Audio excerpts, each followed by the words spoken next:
Hey everyone, before we start off this new episode of the Domestique Cycling Podcast, I would like to invite you to the Domestique Social Ride. What is Domestique Social Ride? Well, it's a social ride that takes place on August 20th in Belgium. If you'd like to attend, you can find the pre-registration form in the description below. We will ride 80 kilometers around the stunning scenery of the Flemish Ardennes, the scenery of the Ronde van Vlaanderen. So if you want to be there, go fill in the form and we'll see you there. Now, enjoy this latest episode of the Domestique Cycling Podcast. Will Jonas Vingegaard be able to keep his yellow jersey until Paris? Yes. Will Tadej Pogacar get any better during this Tour de France? Yes. Has Wout van Aert been saving energy so far for the Worlds in Glasgow? No. Is Jasper Philipsen a dangerous sprinter? No. I've got the spores, the sickness. There's the twins in my brain. Ladies and gentlemen, we still have a Tour de France. Jonas Vingegaard crushed Tadej Pogacar on Col de Marie Blanc. Tadej Pogacar did the same to the Dane on Cotterêts Cambasque. What are our insights after 2 impressive days in the Pyrenees? Let's get started. Welcome Bram, Josh and Dieter. Hey. Oh. Hello. Guys, we'll start this review with stage 5, the stage from Pau to Larun, which eventually Jai Hindley won. But it all started with a huge breakaway fight, right? Yeah, that was amazing to watch. I think it took 45 minutes to an hour for a break to get away. And then the break that did get away was absolutely amazing and massive. 36 riders, I believe. And the quality of the riders in them was mind-blowing. Even Tadej Pogacar tried himself to be part of that breakaway. I don't know if it was seriously or was it kind of playing. What do you guys think? I mean, I think if he could have got in it and it had 30 seconds, he wouldn't kind of give up. They always say it's better to be ahead than behind, don't they? So why not? He's the sort of rider who'd do it, and I would have been exciting to see. But Hindley made up for it, I think. Looking back at it now, the fact that Jay Hindley was there with Conrad and Buchmann, that was a nightmare for UAE Team Emirates. Yeah. I mean, I don't understand how they let it go out that quickly. Maybe they just didn't know in the first 45 seconds gap that they had. But that gap for the break went out. Well, once that group was established, it went out pretty fast. So I think they got kind of surprised that nobody saw that Hindley sort of snuck in with 2 of his teammates. I'm guessing that's the advantage of that camo green color jersey. Just sneak into breakaways. Did you get the impression that UAE was worried about the fact that Hindley was in there? I think they were a little bit, but not that much. Yeah, it didn't seem kind of urgent chasing, did it? I've just dropped my mouse. It didn't seem super urgent. I think it's always been a kind of Jonas and Tadej against the rest, isn't it? They've always been kind of a level above. And I think they were relatively confident that the gap that was there was always going to be whittled down, and they can afford to lose kind of a minute to anyone who isn't Vingegaard. UAE Team Emirates took the chase on their shoulders. Putting Jumbo-Visma really in the sofa. The guys were relaxed. At a certain point, Soler, he was in the break, but he had to wait for the peloton. Was that a smart move? I think certainly in hindsight it ended up being, because Tadej clearly didn't. I know he said that his legs felt okay, but they clearly weren't amazing. And so I don't think there's much Soler could have done as kind of a satellite rider anyway. So I think having that extra rider in the bunch, maybe not an advantage, but it didn't hurt. I don't know if I agree, knowing that Vingegaard dropped Pogacar on the Marie Blanc. Maybe if Soler was still at the front, he could have worked for Pogacar, because now Tadej was on his own with Sepp Kuss in his wheels. Yeah, I think that's fair. I can't even remember. They got a bit of rotation, didn't they, in that chasing group? But Vingegaard was just so strong. He was putting time into. I think there was 10 of them, wasn't there? So would one more have made a big difference? I mean, it's hard to know, isn't it? Who was part of the breakaway as well was Felix Gall. Dieter, I know you definitely have an opinion about Felix Gall being there and his way of racing so far. To be honest, he's been very impressive today too. I didn't understand why he was clamping on that long. I think he even finished before Ben O'Connor twice, I think. Yeah, yesterday, of course, and today too. I think 4 places in front of him, but he has nothing to search in GC anymore. So why don't you wait on Ben O'Connor then? That's the only reason I see him clamping on in GC, because otherwise it's just wasting energy and making it harder for him to win polka dots. But I think it's going to get very tough in the end of the second week and the third week for him, especially if he's riding like this and not taking rest days. During the 2 Pyrenees stages, we've seen kind of few candidates that are interested in the polka dots. Felix Gall, he got to wear it on stage 6. There was also Ciccone. Dani Martinez was interested. Paulus was there on the Tourmalet stage. Guerrero is interested, indeed. Johannessen even. Who has the best cards, in your opinion? That's tough. I think like Ciccone is the man who already proved he can do it. He can suffer for 3 weeks. He can handle that volume. But it will be an interesting fight. I think in the Tour it's always the most interesting fight. In the Giro and the Vuelta, it's always like if someone is interested in it, the rest is sometimes not even trying anymore. But in the Tour, a lot of good climbers who are not in GC won.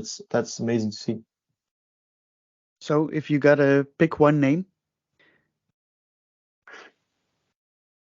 I don't think we're much further away from, or much closer than we were when we made our predictions before the race started. I mean, I'm looking at stage 17 and there's 45 points up for grabs, which is more than I think anyone's got combined at the moment.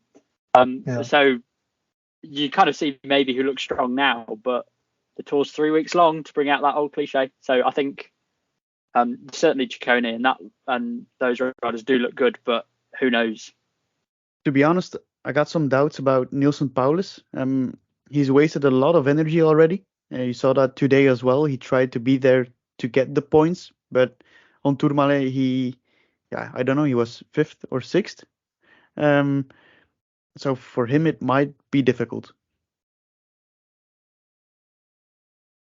Yeah, I think he. Oh, go on, I think he's not good enough of a climber.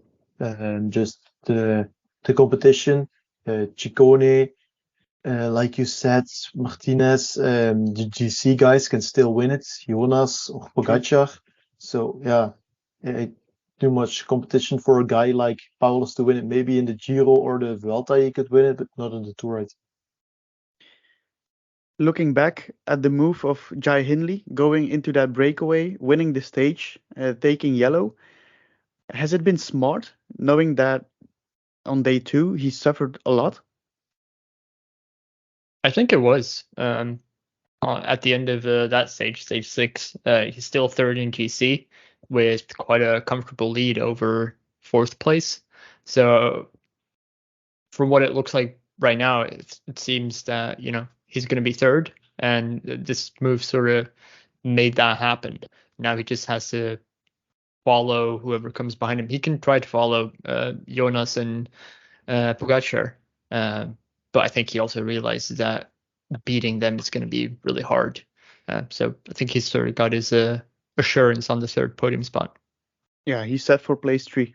I think we can agree on that if all goes well. Col de Marie Blanc, then there was a new climbing record for Jonas Vingegaard. Dieter, you're the power man. Yeah, it was tough to calculate data apparently yesterday, as the roads apparently had been renewed. But yeah, of course, you also saw it by how fast he went in comparison to the others, that the performance was just outrageous. I read it was 6.95 watts for 20 minutes, and the fastest, the steep part, 12 minutes, was like 7.3 watts per kilo for 12 minutes. Maybe a bit less because of the new road, but it won't be much off. So it's going to be something like that, and that's just crazy. Before the Tour de France started, you made a list of some dark horses. And if I recall correctly, Emmanuel Buchmann was in there, or wasn't he? Yes. Yeah. He was pretty important for Jai Hindley on stage 5. But unfortunately, being 4th or 5th in GC, he had to work the next day. Yeah. Talk us through his power file on stage 5 on the Marie Blanc. Maybe first about his decision to let him work today. I thought it was a pretty dumb decision, to be honest, from Bora, because, like, let's be honest, you're not going to come up 1st or 2nd in GC. Don't waste Boegman's top 10 place and play on 2 horses. But outside of that, his power file yesterday was very impressive, and apparently I even used a weight too high. I used 62 kilos. Someone said that that Bora said that he weighed 57 kilos in German nationals. So yeah, we are now 2 weeks after, so he still weighs something like that. And other persons all told me he's definitely not over 60 kilos, so that makes his power file even more impressive. And just yesterday was a day of tempo the whole day, and they still went over 6 watts per kilo on every climb where they rode fast, so it was a very impressive power file. Does anyone know where Buchmann is in GC now after the Pyrenees? Pretty long. I saw him coming in the stage today, pretty far behind. So 15th. 15th place, and what difference? 6.5 minutes. All right, so now that Jai Hindley is settled for place 3, he might get some freedom in breakaways, and then, yeah, he's a monster. It's true, but maybe Bora are going to let him work all the time. But maybe if they let him go in the break, and yeah. Do you really think Bora will make him work? If they even let him work today while he was 4th in GC, and you can actually call it 3rd in GC, as but that was because of the yellow jersey of Hindley. Yeah, I think it's sort of going to act like a bodyguard for Hindley, where he just has to stay with him, same as Kuss stays with whatever Jumbo Visma has as their leader. I think it's going to open up opportunities for other riders in Bora, like Bob Jungels. The way I'm thinking now, he will be in my domestic picks one of the next 2 weeks, I think. Sure. Sepp Kuss on the Marie Blanc. How impressive. Once again, year after year after year, Grand Tour after Grand Tour, he's there. Yeah. And I have the feeling he's a little underestimated for what he's doing. After the Giro too. After the Giro 2, where he also was at a very high level. I think the best climber at sometimes in the Giro, and then to get that whole Grand Tour in the legs, he went on altitude pretty fast after Giro. I followed him closely on Strava, and he started doing intervals very quickly. I thought, that's going to be tough with the eye in the Tour, but he handles all the volume, and he's still very good. That's insane. When Vingegaard attacked Tadej Pogacar, he couldn't respond. Yeah, were you guys surprised? Probably, but no, you weren't? No, I didn't think it's before the stage yesterday, but when you saw on the climb the high tempo, you just felt and Koes started pacing while UAE was pacing first, you just felt it coming that Jonas said, I'm sitting here with bonkers legs, pace, and I'm going to attack. But So you before the knew stage, the first attack would be the right one. To be honest, I that's impressive. I you didn't just think that. felt. Yeah, but I was more convinced about Jonas than you, I think. So that's also pretty logical that you didn't think that then. What were your thoughts after the stage yesterday evening? Mine. Everyone's. It's not all about you, Dieter. Personally, I sort of thought, well, this is going to become a very boring tour, with Jonas taking so much time away, and well, also closing down time on Hindley quite fast. So yeah, I just thought, okay, that's going to be Jonas with a 3 to 4 minute lead by the end of the second week. What will we do in week 3? I don't know. And heading towards that second Pyrenees stage, what were your thoughts about that, Josh? I thought it was going to be a copy and paste, to be honest. Vingegaard was on such a different level to everyone, wasn't he? That I was hoping and betting for a breakaway victory just because I didn't think Vingegaard would struggle to win if he was anywhere near contention. But as it turns out, we segue onto today's stage. About that breakaway in stage 6, Wout van Aert was the first one to attack at kilometer 0, even meter 0, I think. The quality was there in that breakaway with Van Aert, Van der Poel, Alaphilippe, Paulus, Guerrero. But still, I think it was Bora who didn't let the gap grow over 3 minutes, 3.5. Yeah, why? I mean, I think, we have the yellow jersey, we have to control. It's what the yellow jersey team does. I think they just fell into that role and, kind of made a mistake because they really don't need to. Like, sure, they have the yellow jersey, but like, Jumbo's not going to chase. Well, eventually they did, but that was so that they could set up an attack. And UA, they're yesterday the day before they got a little punishment, so it did sort of fall to Bora. The first interesting point in the race was, I think, the intermediate sprint. Brian Coquard, once again, he's been in a lot of breakaways already, so he took a nice amount of points. I think he's now second or third in Seconds in classification for green. But Wout van Aert, he got second, and then Bram, the Wout van Aert green jersey believer, he said, "Look at this." I mean, why would you not? He's just taking easy points, maybe as like a backup plan for if something happens with Vingegaard that, the team can end up winning. But he didn't spend any effort on getting these. So, yesterday, or I would say on stage 5, he also was there for the intermediate. He got 4th at that, but he didn't try to get points at all. He even let, he even let people ahead of him saying like, well, I'm not interested, just take them. That's really interesting that he's doing it that way. I'm curious to hear your opinion after 6 stages.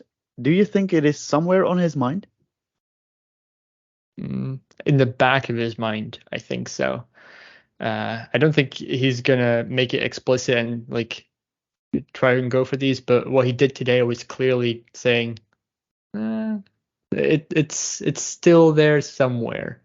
What he did on stage 5 would imply that he doesn't care at all, but he's taking points. Mathieu van der Poel could have played the role of the perfect teammate at the intermediate, but he didn't. He didn't take away points of Coquard and Wout van Aert, which was kind of remarkable in my eyes. very strange. He could easily, without spending too much energy, even taking those at least the third place and also probably second place and maybe even first place, to be honest. Like, he's not that slow. So yeah, that was very strange in my opinion. Actually, I thought that was the main reason of him being part of that breakaway, because on the uphill sections, Van der Poel isn't able to hang on. But what was the idea after Van der Poel being part of the breakaway today? Yeah, I don't know why he was there, to be honest. I don't think he had it in him to win the stage. I don't think he's good enough of a climber on the longest climbs. So taking those points should have been his only job, but maybe the team failed to communicate that on time to him. Because basically he got third. Why would he take third? Like, if he really doesn't know about these things, he should have just be somewhere in the back of the group, but he still took third without putting in any effort. Let's talk Jumbo-Visma. Col du Tourmalet. Yeah, they put on a big show. Kelderman ripped things apart. And yeah, Tadej, Vingegaard and Kuss were the only riders left in the wheels, I think. Yates followed for Adam Yates followed for a minute as well, I think. A minute. Sure. But yeah, he got dropped pretty fast. Jumbo on these things are just very impressive. And then to think before the tour, a lot of podcasts, maybe even this one, were saying that their team doesn't look as impressive as last year. But they're still able to do the same thing where they can just isolate Pogacar with quite ease and then have all of the UAE domestiques chasing behind. And still, there was Tish Benoot, who dropped all of a sudden. I think after 5 kilometers of climbing, he still looked pretty good. Do you think the team said, Tish, save some energy, we'll fix it? I think he's taking it as, this day I don't have to put in the effort. Maybe for the Puy de Dôme stage, he'll be there so that they're switching up the roles a little bit. But you see, that's even more impressive. They put on a big show on Tourmalet, and still they can say to a rider, yeah, take it easy. And besides that, they have one of their best riders in the breakaway. We need to talk about Wout van Aert. What he did today, again, that was vintage Wout van Aert Tour de France edition. I mean, it's insane, isn't it? The strategies were perfect. Even the gap, it seemed like Vingegaard didn't attack when his legs felt good. He attacked so that the gap would work. I mean, I'm sure there was a bit of both, but it just all fell perfectly. Just as the descent was flattening out, Wout was at the front to drag them. I mean, almost, I was going to say to the foot of the climb, but it wasn't even to the foot, was it? It was like 2/3 of the way up. Yeah, it's just 5 kilometers to go. Incredible. Yeah, I mean, if you could have one teammate, you'd have him, wouldn't you? If you could have one teammate for the whole tour, he'd be your guy. He's just another level. What's funny is that he said before the race, I want to save energy, but there hasn't been one moment or one stage in which he saved energy. Like the opening stage in the Basque Country, Côte de Pic, he went all out to follow. Second stage, he went all out to get back Bilbao and all the others in order to have the sprint. Stage 3, he sprinted. Stage 4, he tried to sprint. Stage 5, he was in a breakaway. Stage 6, he was there too. Come on. I mean, he did say that he had his eyes on every stage this week. So I think he's living up to that that statement. But yeah, he's not saving anything. And to be fair, when you said that he's the greatest teammate, I think he would just like himself as a teammate as well sometimes.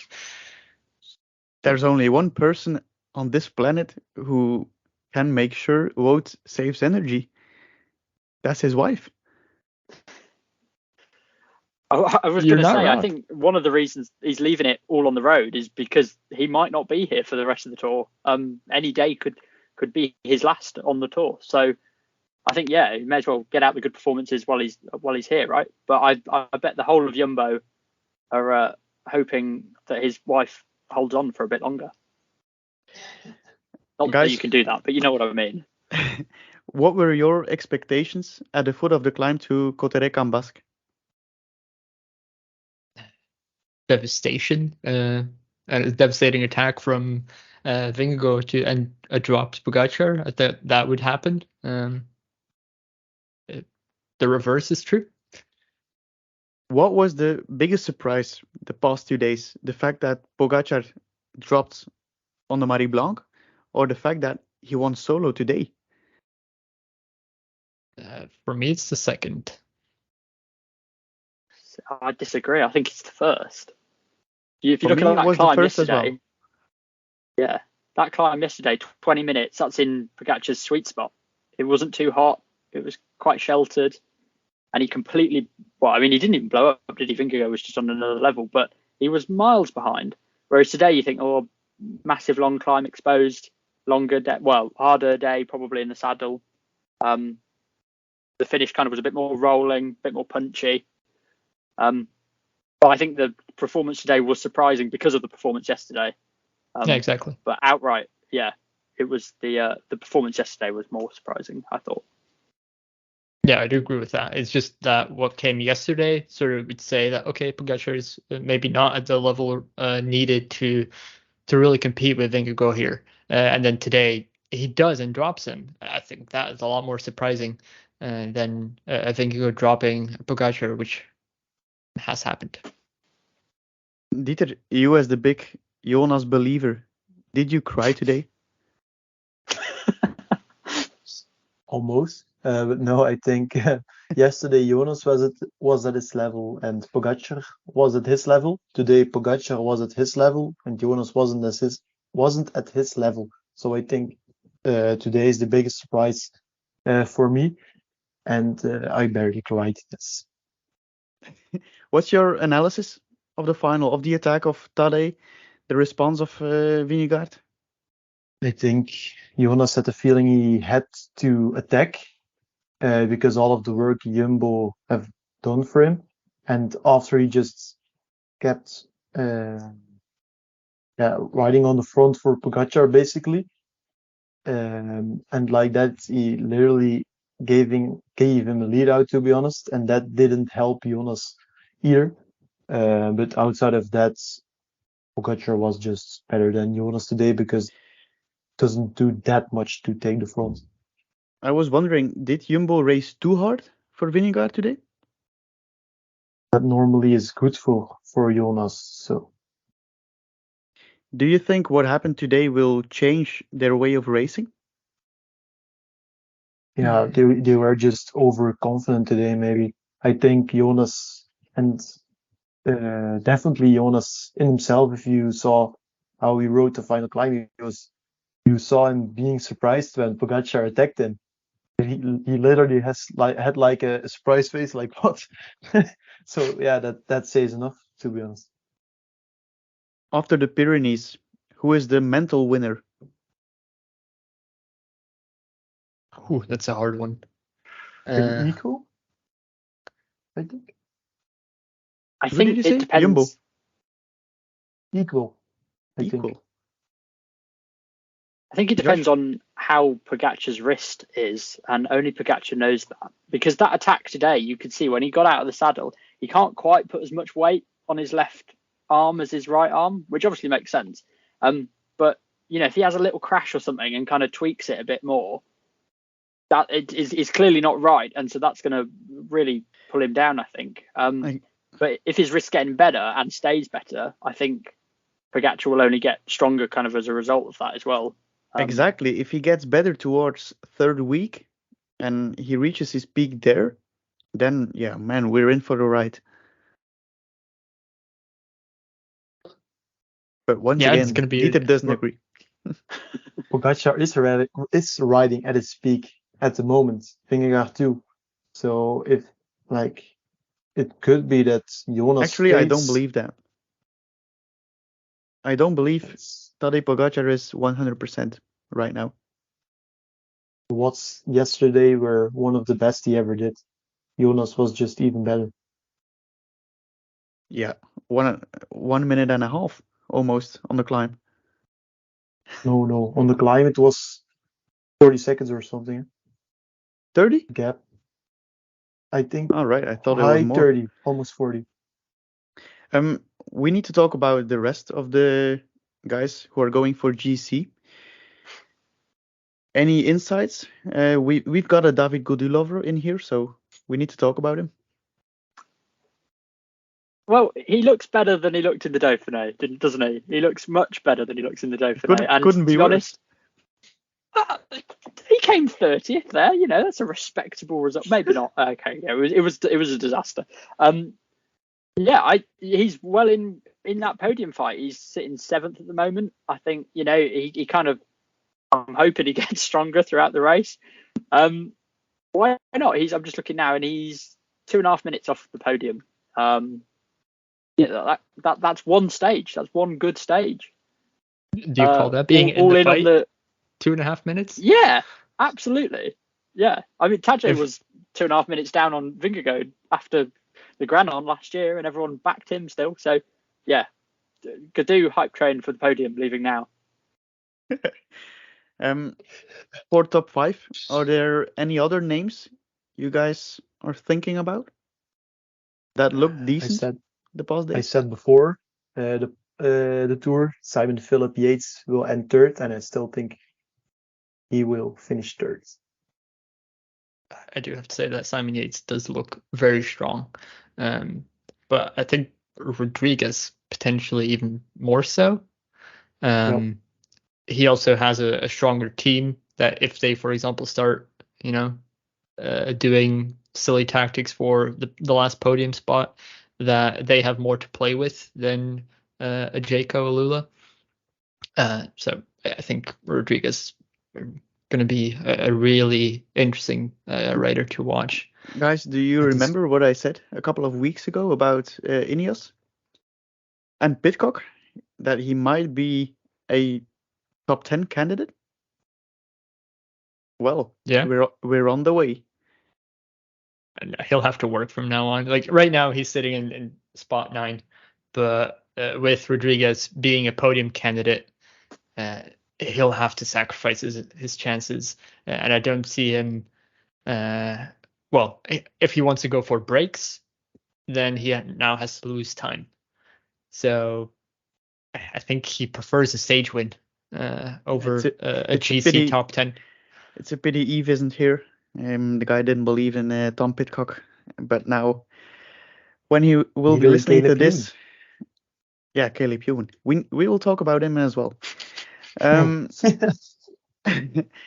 Talking about Ewan, the sprinter stages, stage 7 will be one of the flattest stages of this Tour de France, so it might be useful to review stages 3 and 4 as well, which Jasper Philipsen won back to back.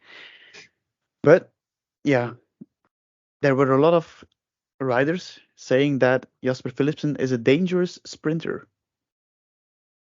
They see it better than we do in the bunch. I think Fabio Jacobsen said it, and Danny van Poppel said it. Those two, I think. Yeah. They see it better than we do, and the crash of Jacobsen did look pretty strange. Like it did look that he got a push from the left, and then he tapped the wheel of Dion Smith.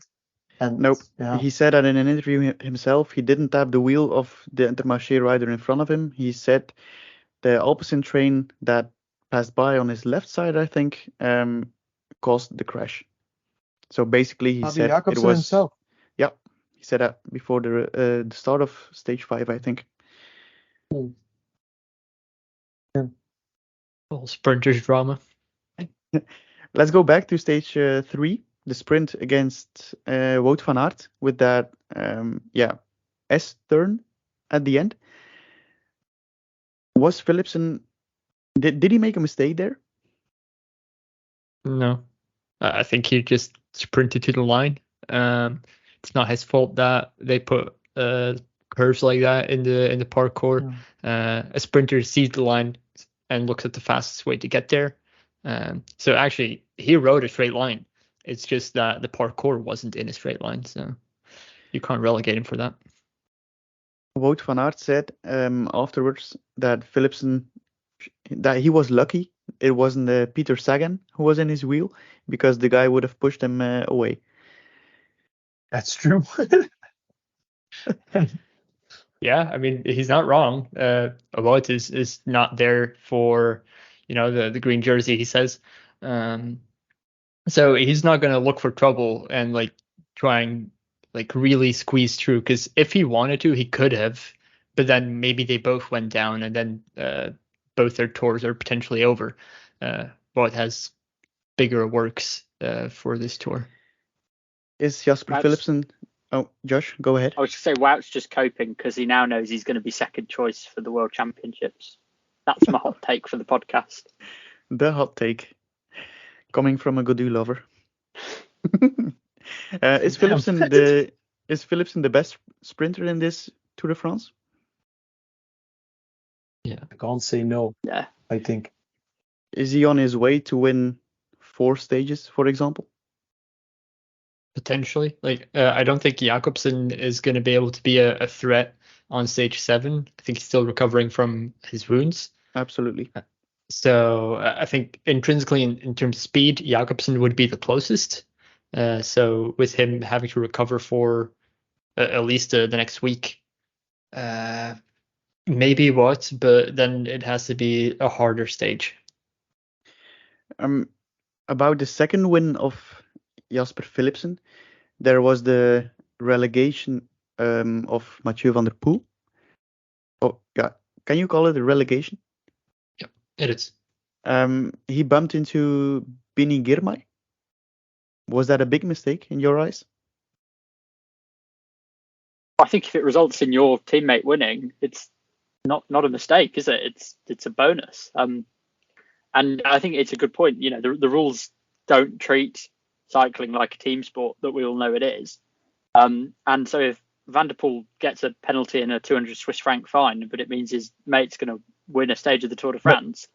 Actually, that's pretty ridiculous. Yeah.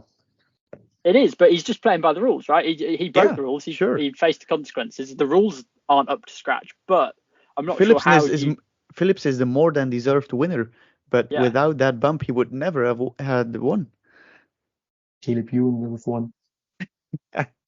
Caleb Ewan, yeah. Go ahead about Caleb Ewan, Dieter. What do you think of him? Yeah, he was the performance manager of Lotto sets. Caleb Ewan was pushing his best numbers ever, and he pushed some damn good numbers in the last years. So to be better than that, then you are very good. And I think he proved that. He rode, I think we can say he rode the best sprint of them all in stage 4. He came from far, but he needed to punch the hole in the air himself, as he couldn't follow someone. He went through the middle alone, so he didn't get a crazy slipstream or something, and he still nearly won. So that was very impressive, I think. One thing I do find very interesting about Ewan and how he's sprinting now is his position on the bike has changed quite dramatically. He got onto the scene quite famously for his very extreme aero position when he's sprinting, basically with his chin on the front tire. He's not doing that anymore. He's way more in traditional position. I'm curious if that has that impact on him pushing his best numbers, that he's being able to put out a little bit more watts, but has a little bit of an aero disadvantage then. Maybe they tested that the benefit of more power outweighed the benefits of the aero. Could be. I do think it's interesting though. I mean, if you look at the numbers, he's come in the top 10, I think it's 15 times this season, and he's won twice. And one of those was at like the crit that they do before the Tour Down Under. And that, for a sprinter who's meant to be one of the best in the world, that's just not good enough, is it, really?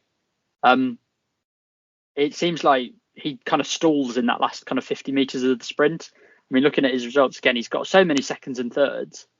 And I don't know if it is because he's changed his position or if he's launching a bit too early, but he just needs to that final kind of 50, 25 meters, he almost needs to run out of steam, and I think he just needs that little bit extra.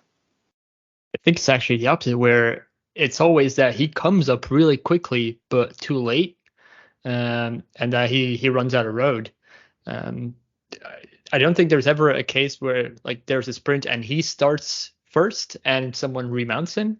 It's always where like he has to come from Narnia to try and get ahead of him, but it's not happening.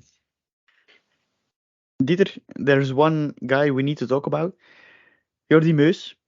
You said about him, he'll get close to a stage win or maybe win one. Do you still believe that?